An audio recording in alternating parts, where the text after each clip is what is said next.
Merci de reprendre vos places. Le spectacle continue. L'entracte est terminé.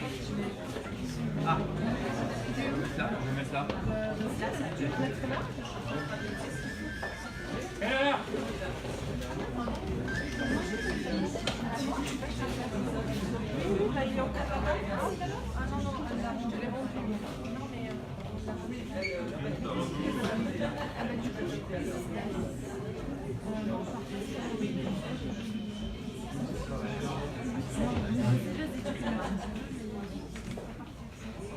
Merci. Ok. Vous avez tous repris vos places.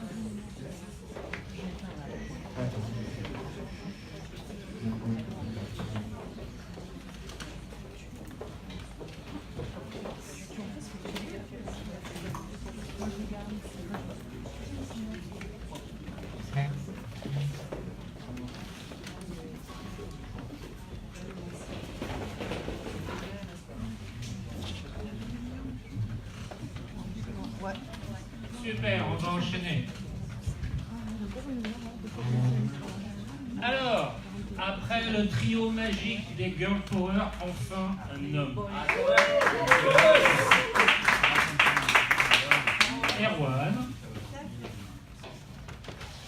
tu as 25 minutes.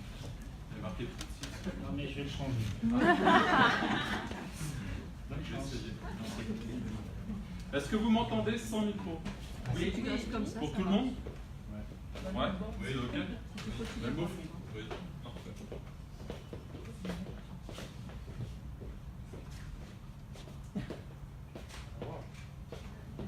Waouh.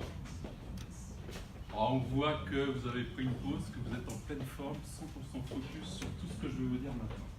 Merci pour ça. Alors comme je vois que vos cerveaux ont fumé, d'abord on va continuer à faire fumer les cerveaux, mais en même temps de faire fumer vos cerveaux, je vais vous expliquer ce qui se passe là-haut et comment vous pouvez faire de temps en temps pour diminuer un petit peu le rythme du cerveau et vous trouver dans un état de bien-être qui va vous permettre de coacher comme des sportifs de haut niveau. Qui a envie de coacher comme un sportif de haut niveau en ayant le fameux flow? Yes, ça vous dit? Yes. Ok, c'est parti. Le cerveau, cette machine qu'on a là-haut, qu'on a tous, et on n'a jamais eu le mode d'emploi pour s'en servir, sauf la PNL qui permet de comprendre un petit peu comment ça marche. Moi, je vais vous parler du rythme de fonctionnement du cerveau. C'est-à-dire que quand on met des capteurs qui captent le champ magnétique du cerveau, électromagnétique, on s'aperçoit qu'il y a des fréquences de fonctionnement, et en fonction des fréquences de fonctionnement du cerveau, il ne va pas se passer la même chose à l'intérieur, et on ne va pas travailler de la même manière, on ne va pas faire appel aux mêmes zones du cerveau de la même manière, et on ne va pas aller chercher les mêmes modes de raisonnement. Et moi, ce qui m'intéresse, c'est de vous donner des clés qui vont permettre de choisir le mode de fonctionnement du cerveau qui va être le plus approprié à la situation que vous vivez, surtout quand vous êtes en coaching. Vous êtes OK avec ça? Oui. Ouais, tous? OK, c'est parti. Vous allez voir, c'est très compliqué. Alors accrochez-vous. Nous avons ici une échelle de fréquence de fonctionnement du cerveau. La première chose, le premier état, c'est-à-dire le fonctionnement du cerveau le plus lent, on dit qu'on fonctionne en mode delta. Alors c'est un certain nombre de... c'est une fréquence avec un chiffre, je ne vais pas vous donner les chiffres, mais en mode delta, ça correspond en gros au mode où vous êtes quand vous dormez. C'est-à-dire qu'il y a une activité cérébrale super basse, en gros, il ne se passe rien du tout. C'est-à-dire que le cerveau est au repos complet, et quand on est dans ces fréquences-là, fréquences très basses, il se passe rien. Et s'il ne se passe rien, c'est-à-dire que c'est une période de régénération qui vous fait du bien. Donc c'est pas parce qu'il ne se passe rien que c'est mal ou que ce soit, c'est juste qu'on se régénère. Un mode d'activité où on va être un tout petit peu plus haut, ça va être un mode où on va être toujours en sommeil ou en demi-sommeil. Et là, ça rejoint ce que vous disiez Marion tout à l'heure sur la pleine conscience. Des effets un petit peu hypnotiques, c'est-à-dire qu'on va faire fonctionner le cerveau, qu'on appelle en mode θ, donc fréquence un tout petit peu plus élevée, et dans ces fréquences-là, on va avoir une activité cérébrale, surtout du subconscient. C'est-à-dire qu'on va avoir une activité de notre cerveau, mais on ne va pas avoir conscience, nous, qu'il se passe quelque chose. Donc c'est quand on dort, donc durant les phases de rêve, notre cerveau travaille, on n'a pas conscience que notre cerveau travaille, ou alors quand on est en hypnose, par exemple, on est accompagné par quelqu'un, où là, lui, la personne va nous amener à être dans cet état-là, mais si on n'est pas accompagné, on ne peut pas arriver à toucher notre subconscient comme ça, tout seul, sans rien faire. Ok, donc ça c'est le mode θ. Alors ces modes-là, c'est pas ce qui nous intéresse le plus, parce qu'en fait, quand on y est, il ne se passe pas grand-chose, étant donné qu'on n'a pas conscience de ce qui se passe. C'est-à-dire qu'à ce moment-là, on n'a pas le choix d'être là, ou de travailler. Ce qui m'intéresse le plus, c'est le niveau qui va venir juste au-dessus. C'est un niveau qu'on appelle le niveau alpha, les fréquences alpha.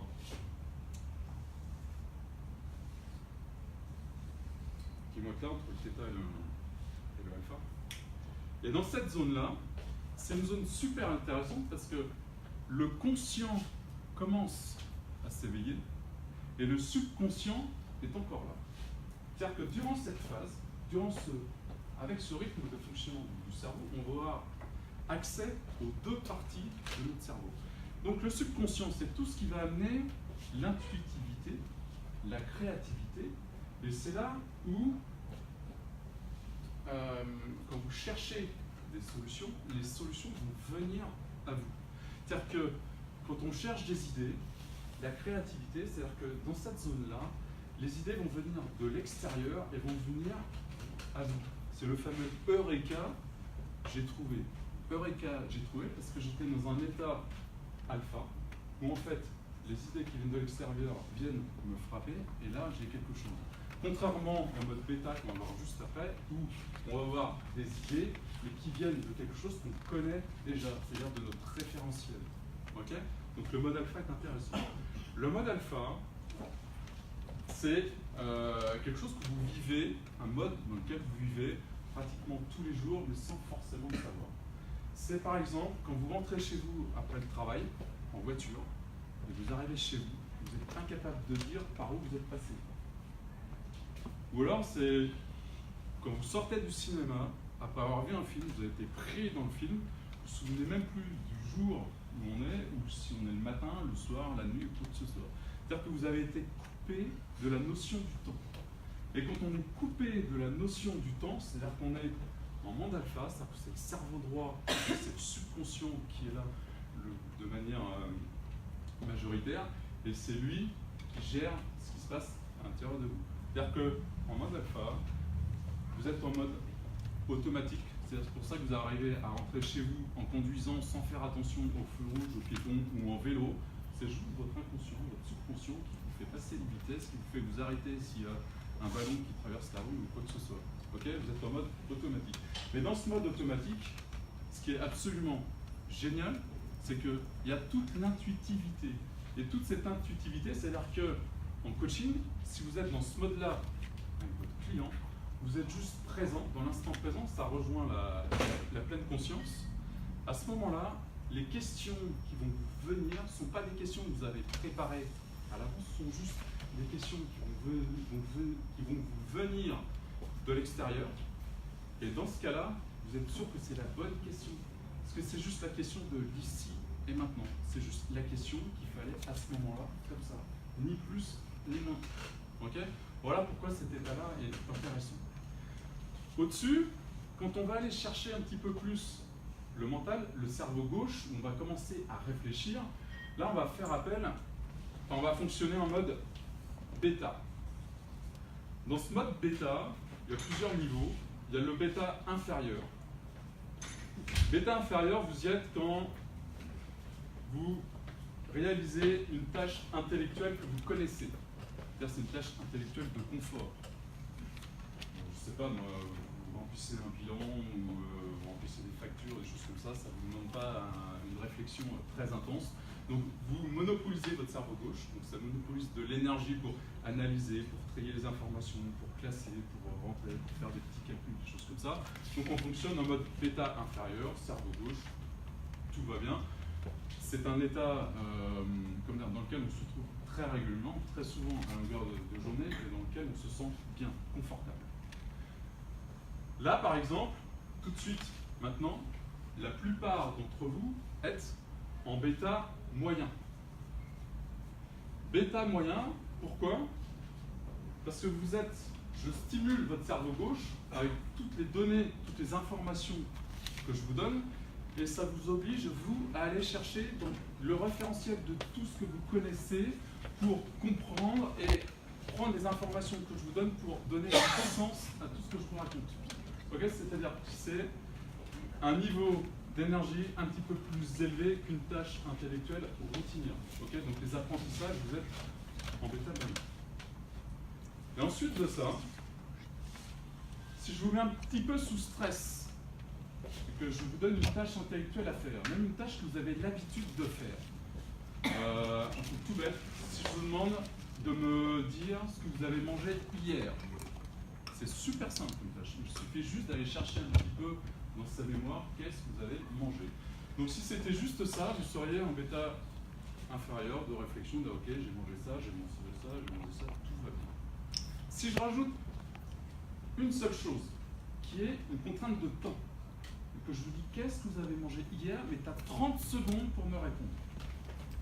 Là tout de suite, le fait qu'il y ait une deadline, c'est comme ça qu'on appelle en anglais la ligne de mort à la fin, la ligne de temps qui oblige à avoir un résultat dans un temps donné, le cerveau va passer un petit peu en mode survie et là se dire il faut que je monopolise toute mon énergie à ce moment-là pour trouver une réponse à sa question parce qu'il y a une notion de temps.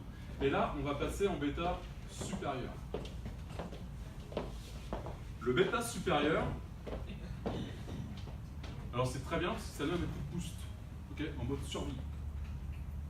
Le problème, c'est que si on y est trop longtemps, au bout d'un moment, en fait, c'est comme le bouton nitro sur les voitures. Si vous regardez les films de voitures, hein, ça donne un coup de boost sur un temps donné, mais vous ne pouvez pas fonctionner tout le temps en mode nitro. C'est pas possible. Au bout d'un moment, il y a quelque chose qui va cramer à l'intérieur de vous. Donc, c'est utile sur des moments très courts. Et si vous vivez tout le temps avec cette notion de stress, de deadline, de temps à faire, j'ai ça à faire avant telle heure, telle heure, telle heure, telle heure, en fait, tomber dans ce qu'on appelle les maladies, c'est le psychosomatique, ce dont on a parlé ce matin, c'est-à-dire qu'à un moment donné, le corps va venir vous annoncer qu'il y a quelque chose qui ne va pas bien. Ça, il y a une articulation qui va lâcher, soit vous devez faire un burn-out ou quelque chose comme ça, parce qu'en fait, vous êtes trop souvent dans le bêta supérieur.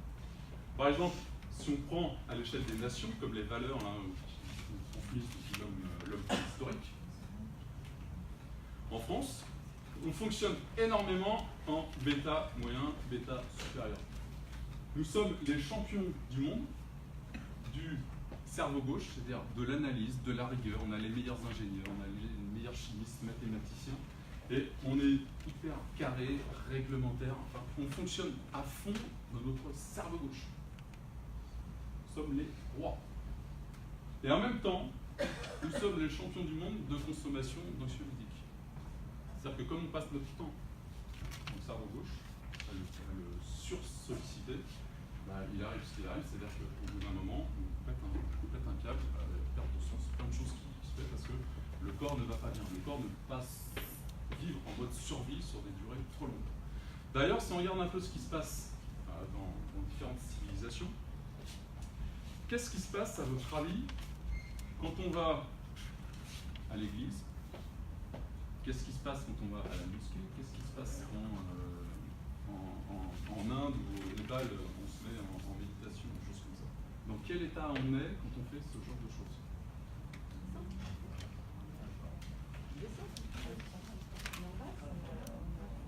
Et ouais, on se met en mode alpha.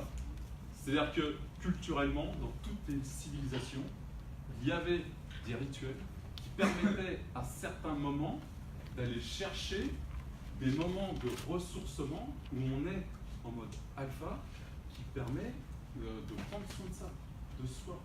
C'est-à-dire qu'en mode alpha, quand on est là, quand le cerveau fonctionne comme ça, c'est le rythme sur lequel le corps fonctionne de manière optimale.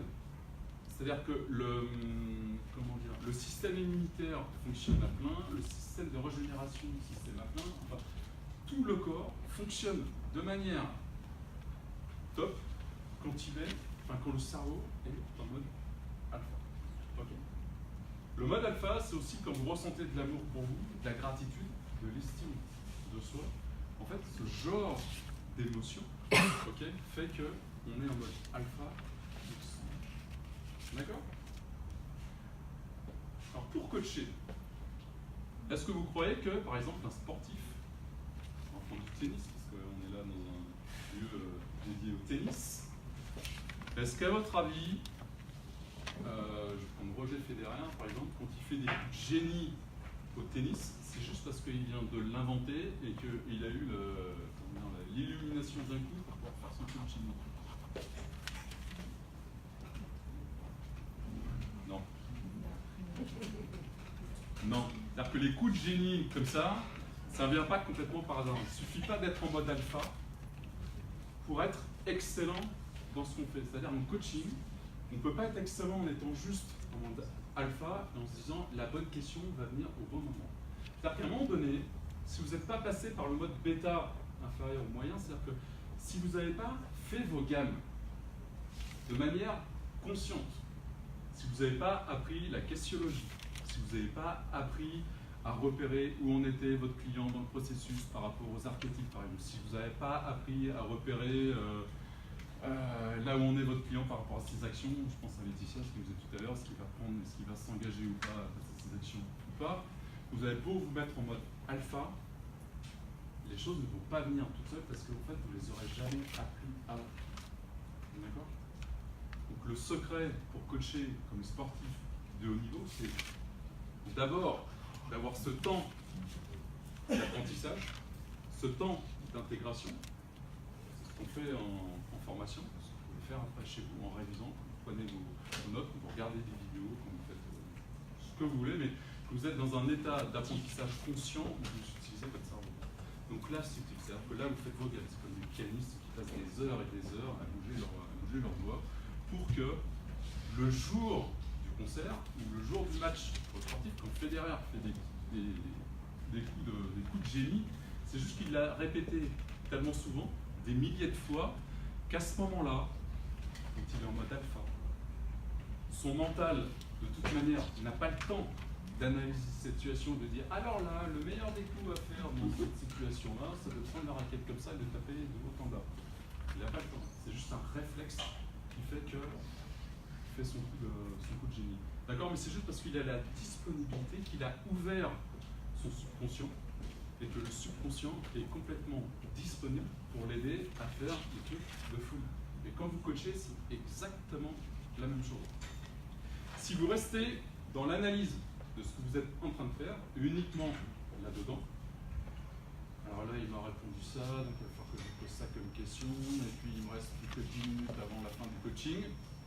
Si en plus vous regardez votre montre et que vous mettez un délai, vous allez monter dans le bêta supérieur, et là vous allez vous saboter tout seul, vous allez vous mettre sous stress, et vous allez tout faire pour faire arriver votre client à une solution, parce que vous êtes complètement sous stress.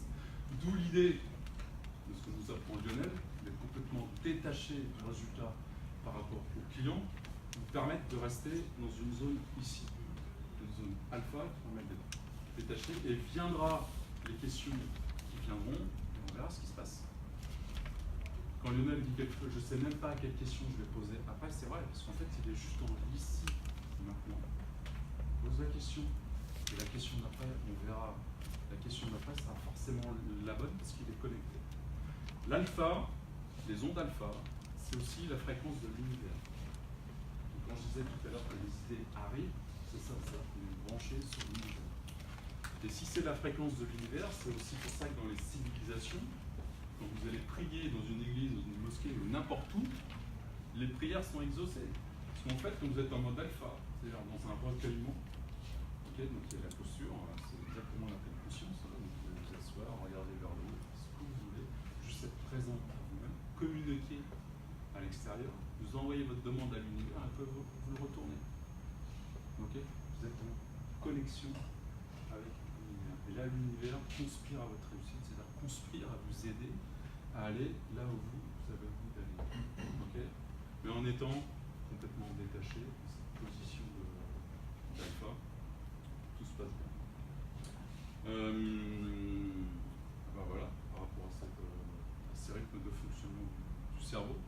Donc, pour coacher en alpha, vous pouvez utiliser ce que vous voulez, vous, qui vous convient, pour redescendre un petit peu si votre mental a tendance à galoper et à se mettre en route un peu trop rapidement. Trouvez ce qui fonctionne pour vous, mais faites-le. Alors moi, j'utilise plusieurs choses. Par exemple, sur la musique, certains morceaux de musique particuliers qui me permettent tout de suite de redescendre. C'est juste des ancrages qu'on voit en PNL, soit des odeurs. J'ai 2 huiles essentielles qui m'aident.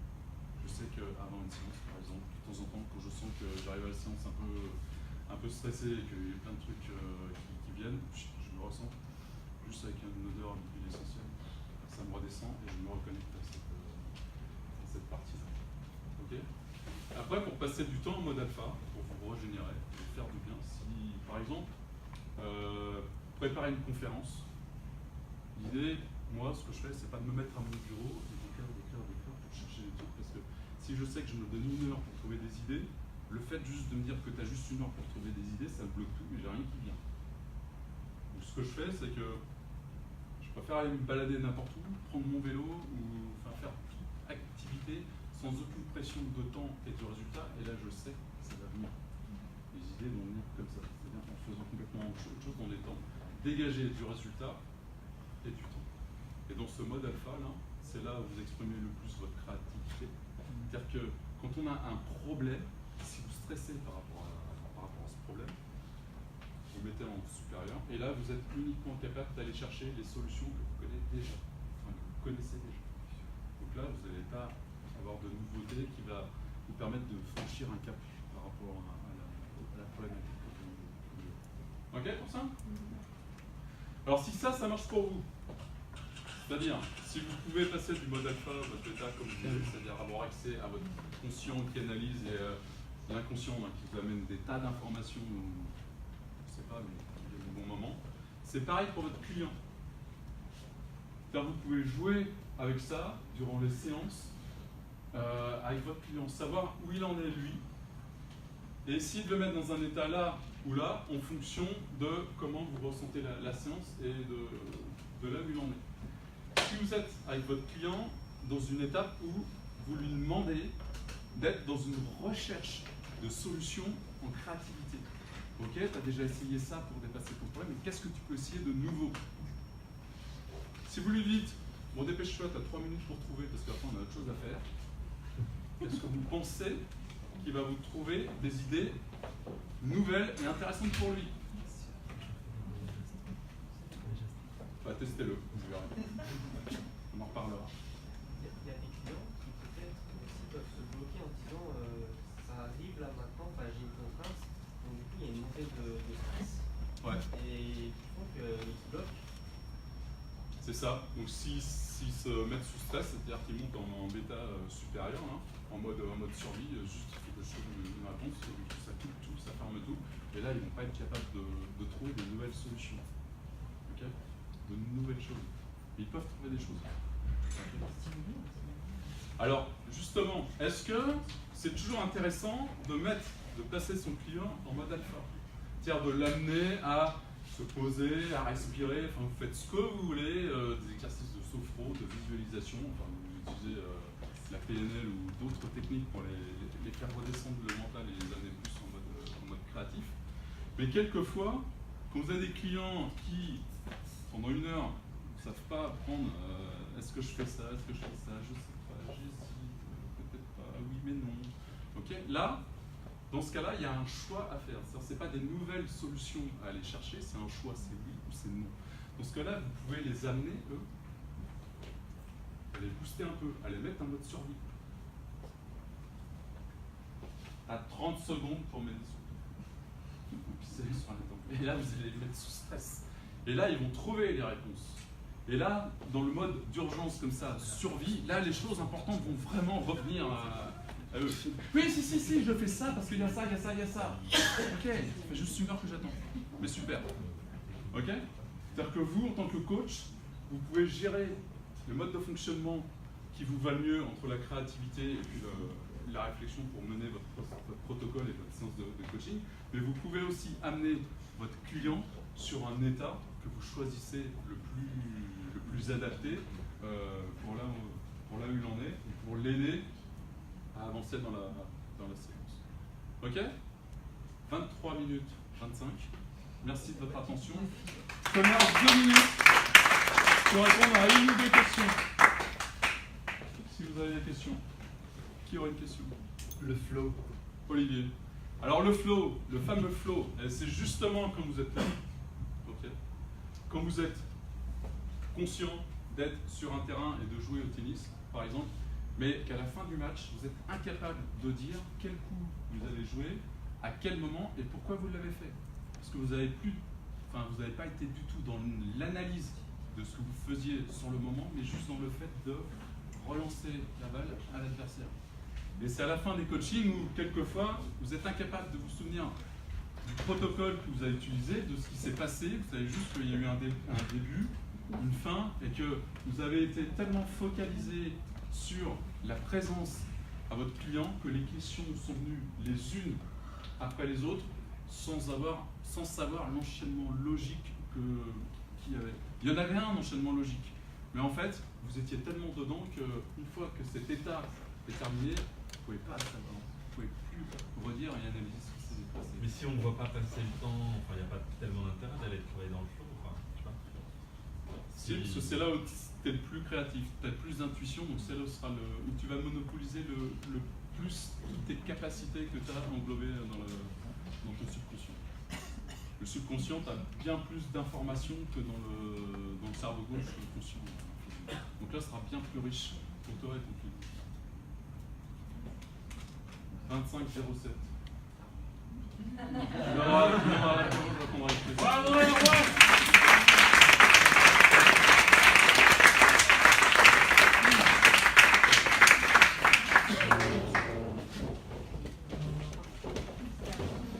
Performance.